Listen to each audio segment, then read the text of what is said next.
La connaissance d'une femme qui s'appelle Alison Grieve. Elle est céramiste et ce qu'elle aime dans le raku, c'est la surprise inhérente à la cuisson. C'est un peu le jeu de l'incontrôlable dans le contrôlable. Et son désir d'artiste l'amène à mélanger le verre et la terre et parfois même le bois flotté. Nous nous rendons donc en Gironde pour découvrir Alison avec ce petit accent britannique chargé d'émotions tout comme ses œuvres. Regardez.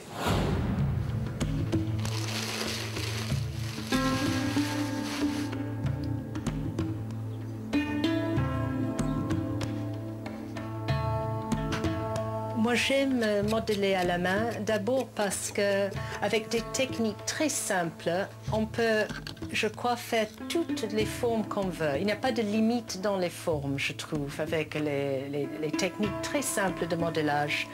Et je trouve qu'on n'a pas besoin de plus de sophistication. C'est une relation d'égalité entre moi et la terre, l'argile, et si l'argile dit quelque chose, c'est comme un dialogue, il y a un mouvement duel entre les deux, en effet. Je vais peut-être être aux aguets de ça, et oui, ça c'est une bonne idée, je peux aller dans une autre direction. Ça me donne des idées, la terre, en le travaillant aussi. Le raku, ça veut dire la joie, le bonheur en japonais.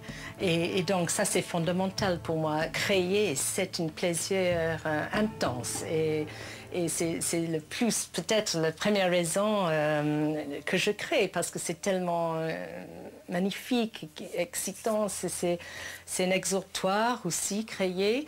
Et donc le raku, c'est un procédé qui tombe très bien, parce que c'est ça, c'est aussi la liberté, c'est tout ce que j'aime. La terre, pour moi, c'est une matière dense, mais fragile. Et je trouve que cette fragilité correspond très bien aussi au sujet, parce que je parle de notre planète aussi. Donc c'est la Terre, la créatrice initiale. Et aussi, après avoir travaillé cette densité de matière, j'avais besoin de la lumière, plus de lumière. Et ça, je trouve, le verre m'apporte cette lumière, mais pas vraiment une transparence, la transparence, parce que je trouve que quand c'est légèrement opaque, le verre, on ressent mieux la matière, et j'aime le contraste des deux ensemble.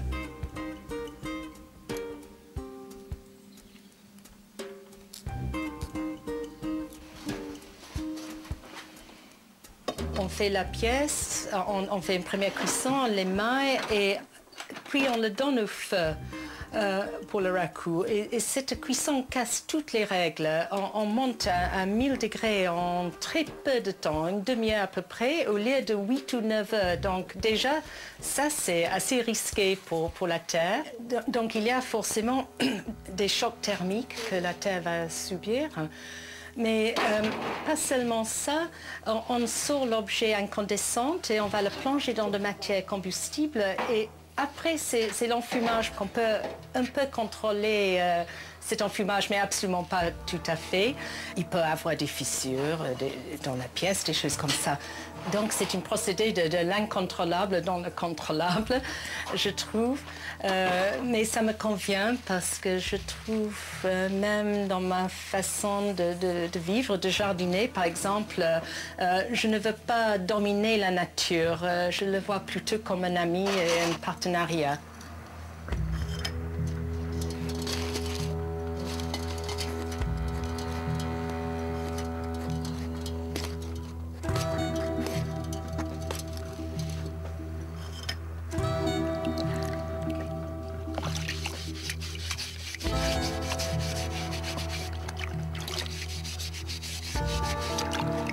C'est vrai, si on est céramiste, il y a beaucoup de techniques et je revendique totalement cette technique, mais je voudrais dire que je ne l'utilise pas comme but en elle-même, mais comme un outil. C'est de la technique, mais en même temps, il faut la poésie et la philosophie derrière.